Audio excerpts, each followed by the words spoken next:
Hey guys, Crafty Steve back here with another video, and today we have a review of this big monstrous beast, the Jpz E100. I'm going to go through everything on this tank, including armor, a rundown of its statistics, as well as some gameplay of how it performs in battle. So here we have the stat board that I have put up for this video. I'm not sure what to call it exactly. Should I call it the Crafty Steve stat board? I don't know. Maybe stat sheet? Beats me. But that's besides the point. On the far left here, we have the Jpz E100, and in blue that's its statistics, and they're being compared with all of the other tier 10 tank destroyers. You'll note that the Guerrilla 15 is not in this stat board because by the time of recording this, the Guerrilla 15 is not quite out yet, and the update's coming out tomorrow, but I'm launching this video on the day of the update. So yeah, if you're a little confused to why the Guerrilla 15 isn't there, that is the reason why.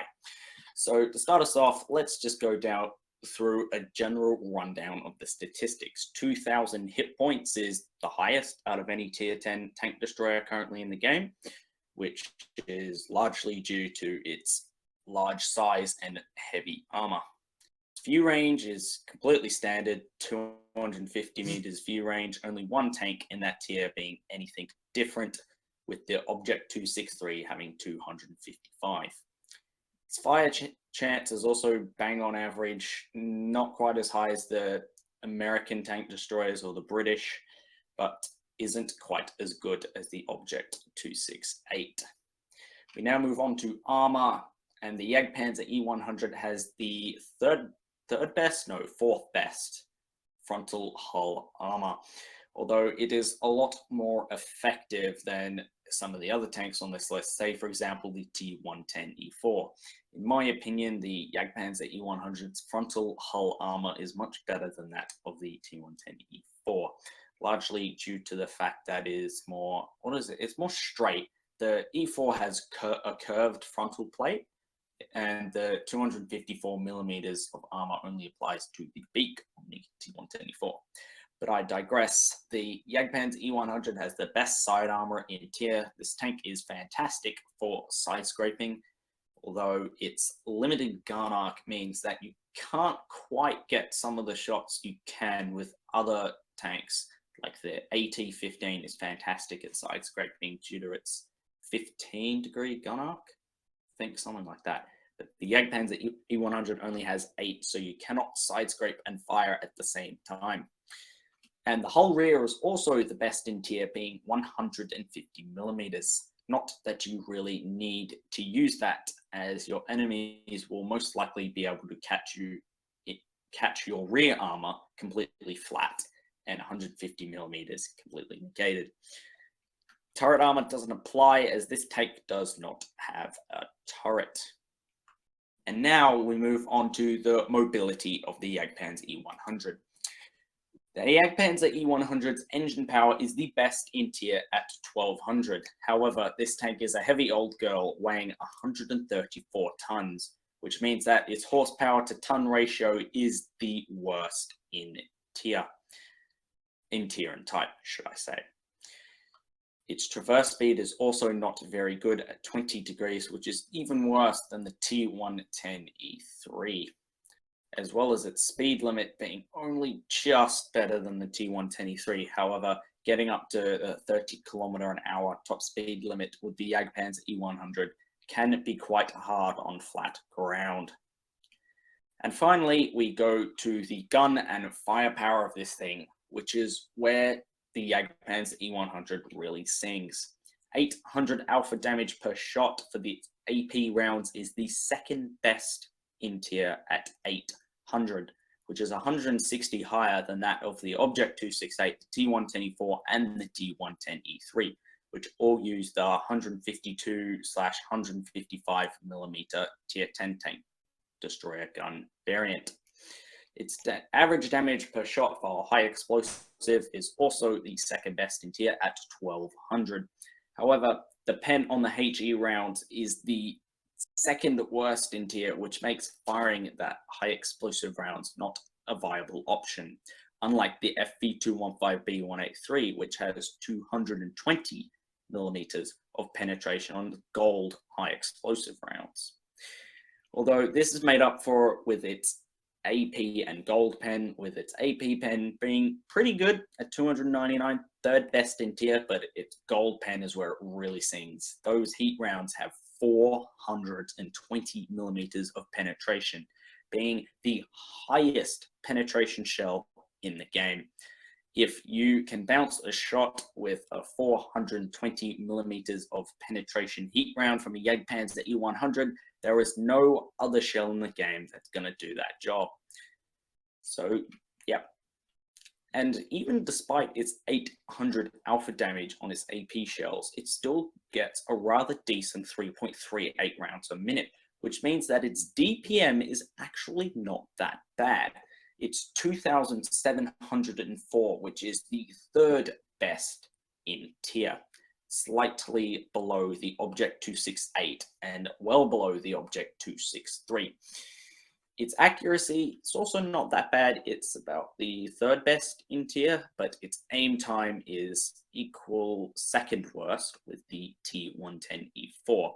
So don't expect to do too many snapshots in this thing and be accurate. But however, if you aim for a long time, it has a pretty decent chance of hitting. 0.35 is considered good accuracy for most of the time. Now, all these stats may be confusing you a lot. There is a lot of numbers on this screen, so I've created 3 graphs which show the gun and firepower statistics to hopefully make it a little bit easier for you to visualize. So here we have average damage per shot for AP rounds. You can see the FV215B183 has the top with 930 alpha damage, and the Jpz E100 scoring in at second with 800, being well above most of the other tier 10 tank destroyers. And with its rate of fire also not being that bad, only the second worst in tier, only slightly below the T110E4 and the T110E3, means that this thing has a third best DPM in tier at 2,704. However, still below the Object 268 and the 263. Although one thing can be mentioned, that the FV215B183's damage per minute here is calculated based on its AP rounds. If the FV215B183 were to fire high explosive rounds, then its DPM would be the best in tier by probably about 2 or so hundred. But that is with HE rounds, and they're not very likely to pen, so I've just calculated it based on the AP rounds. Next, we're going to have a look at the Jpz E100's armor. Now, I've loaded up tanks.gg with the Jpz E100's armor scheme. So we can see if you angle this thing completely straight, the first thing you'll notice is all of this superstructure is completely red, as the armor is about 300 to 250 millimeters thick. The inner mantlet is 300 millimeters thick. All this area around here is 300 millimeters, and the sides are also a very good 250. From the front superstructure, the main weak point you can see is the cupola, which is only about 200 millimeters of armor, 160 to be exact. But yeah, it's quite a hard shot to make on this cupola because it is quite low profile. It isn't as big as, for say, the cupola on the T110E4, which is that big, which is a lot bigger than the slim cupola of the Jpz E100.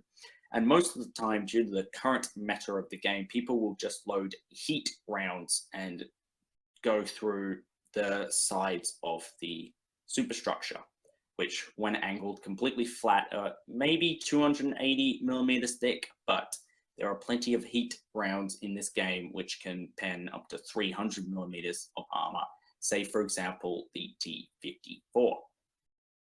Looking at the front of the hull, we can see that all of the upper what is it? The upper glacis, that's it. The upper glacis is around 300 to 340 millimeters thick, which is not going to get penned by much in the game. The heat rounds of the Jpz E100 can pen the upper plate, but a far more reliable shot to take would definitely be the lower plate, which is only, I say only, 240 to 250 millimeters thick when angled completely flat.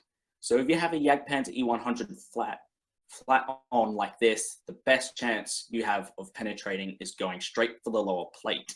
250 millimeters is enough for most tier 10 tank guns to penetrate reliably. You'll have most medium tanks at tier 10 have about 260 millimeters of pen, and they can easily go through this lower plate. However, the Jpz E100 is definitely not most effective when angled frontally. If you give it about a 30-degree angle like this, you'll see the lower plate becomes much more effective at about 280 to 260, with all of the side armor being pretty much a guaranteed ricochet.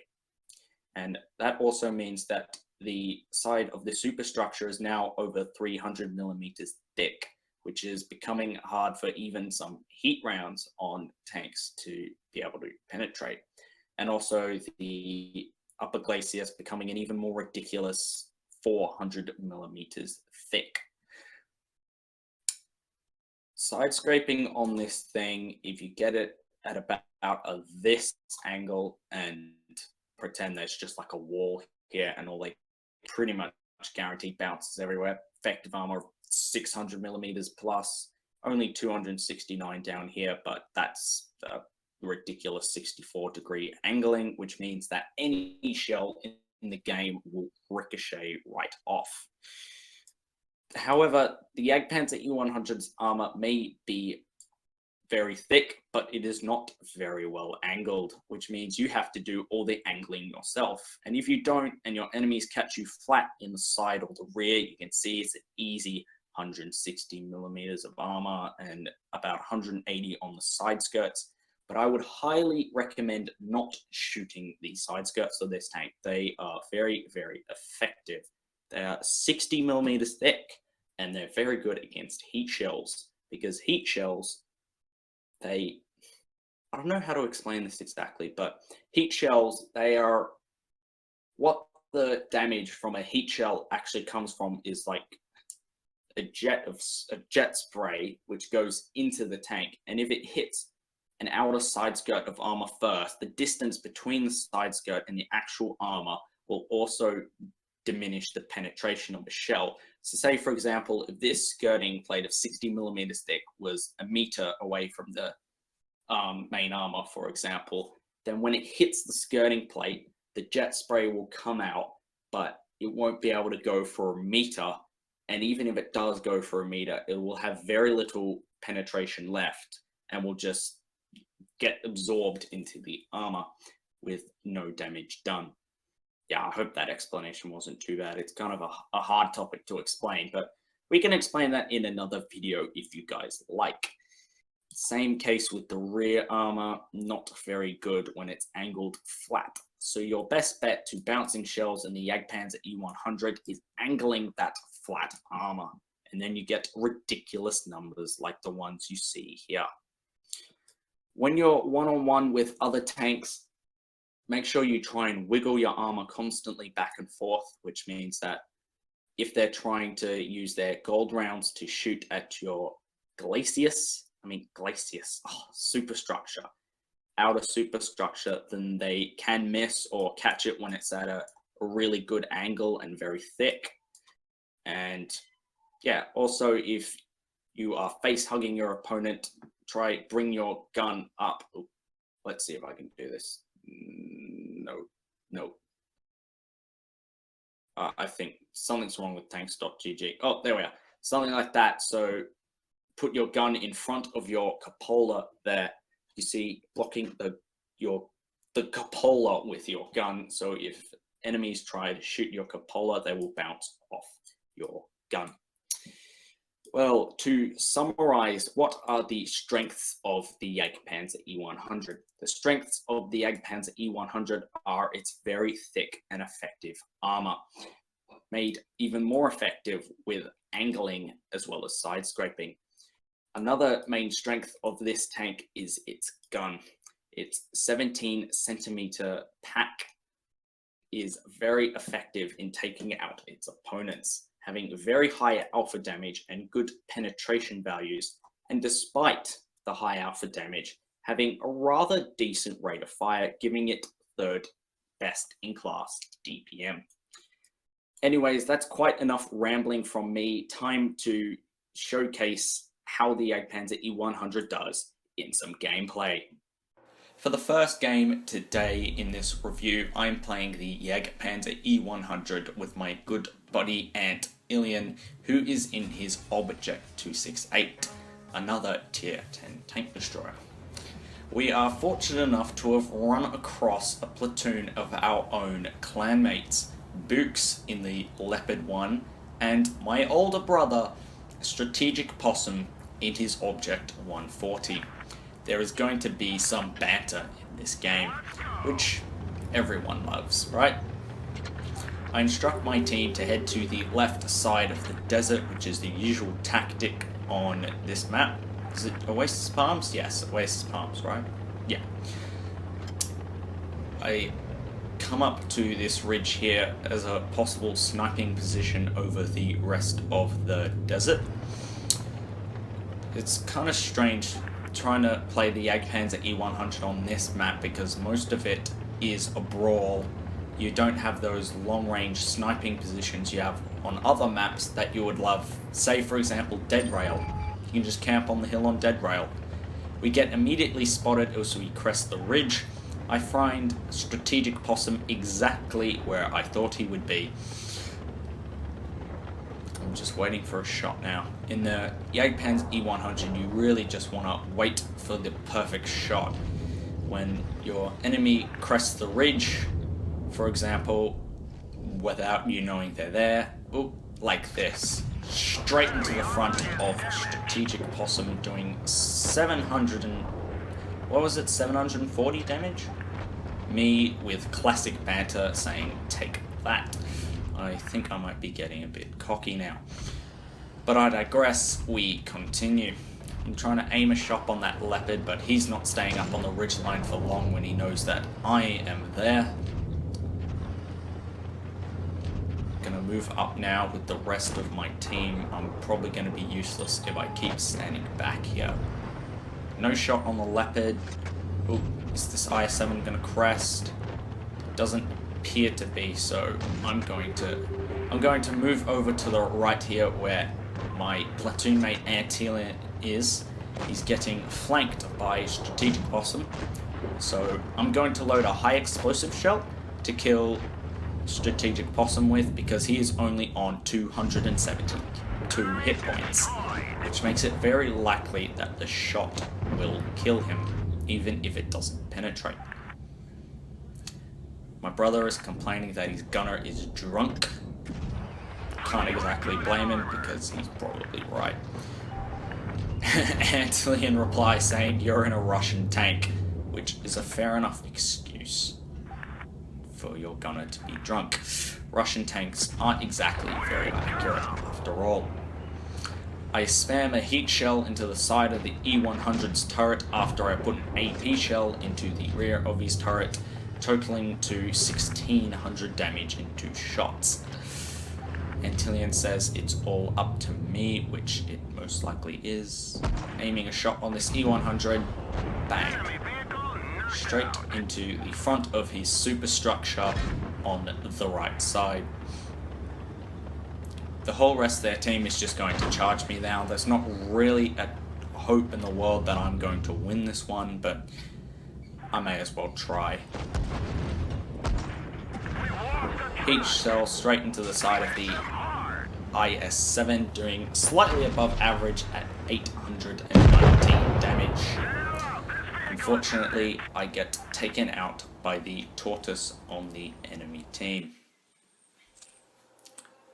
Unfortunate loss for me here, 4,009 damage dealt with 2 kills.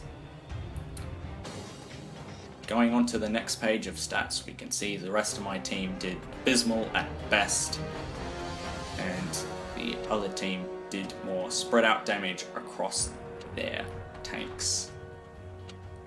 Lost 21,000 credits in that game, likely due to all the heat shells I spammed. 2,126 damage to the E100 alone. The next game we have here is me solo in the Jpz E100. I think all the rest of the games from here are just me playing solo with no platoon mate, which can give you a better idea on how to play this tank. We load up into a tier 10 battle, as you would expect playing a tier 10 vehicle, on the newly upgraded rock field. I asked which way we should go, and from the mediums rushing to our left, I assume that we will be heading that way. The E100 on our team isn't exactly following left, so I tried to call him out in that direction, but I don't think he's listening. Unfortunate, because the E100 is quite a nice tank to have in a brawling situation, particularly in a game like this, and particularly on this map as well, with a lot of brawling mediums liking to head over to this side of the map. We move into this position here. I decide to move a bit forward to see if I can get a cheeky shot into any of the enemy tanks moving up. This I-7 looks like he's going to crest. I cannot possibly hope to pen him with heat, so I load a high explosive shell to hopefully do maybe 300 to 400 damage. But misses. That's the good thing about the high explosive shells on this tank. If you cannot pen a top tier heavy tank, for example, you can just fire a high explosive round and do about 300 to 400 damage even though you do not penetrate the shell. Unfortunate that shot bounced off the T-54. I should probably have used heat there, but I thought AP would do the trick. I move back off that position now, realizing it's just a bit compromised with those 2 T-54s down in the low ground. So I decide to see if I can find any shots on other tanks. Looks like there's an E100 and an IS-7 there. Thinking of going for the IS-7, but he gets shot down before I can do anything. Ooh. There's a bunch of targets moving in and out of my range, but I can't quite pinpoint a shot on any of them. Ooh, but the E100 moves out, and that is a shot right there.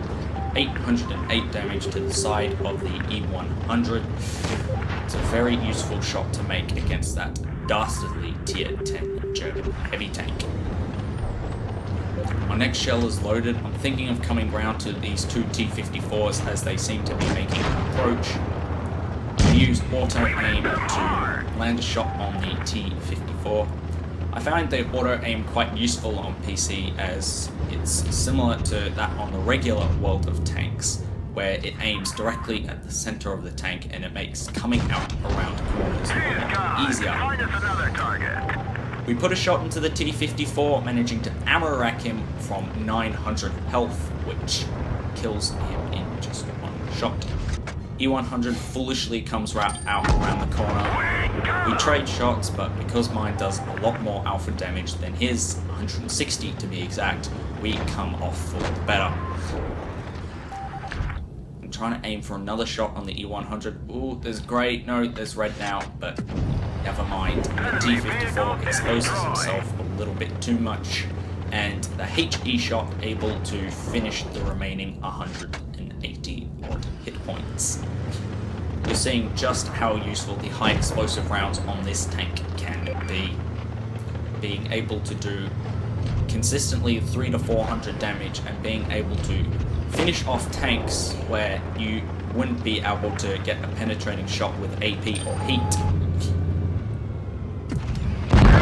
So I highly recommend carrying maybe 4 to 5 in this vehicle, although you'll see here that I'm only carrying 3 in these battles, which is my standard loadout. But I am definitely thinking about loading more. That one didn't go through. Unfortunate that that goes high into his turret and it bounces, but it's not that big of a deal.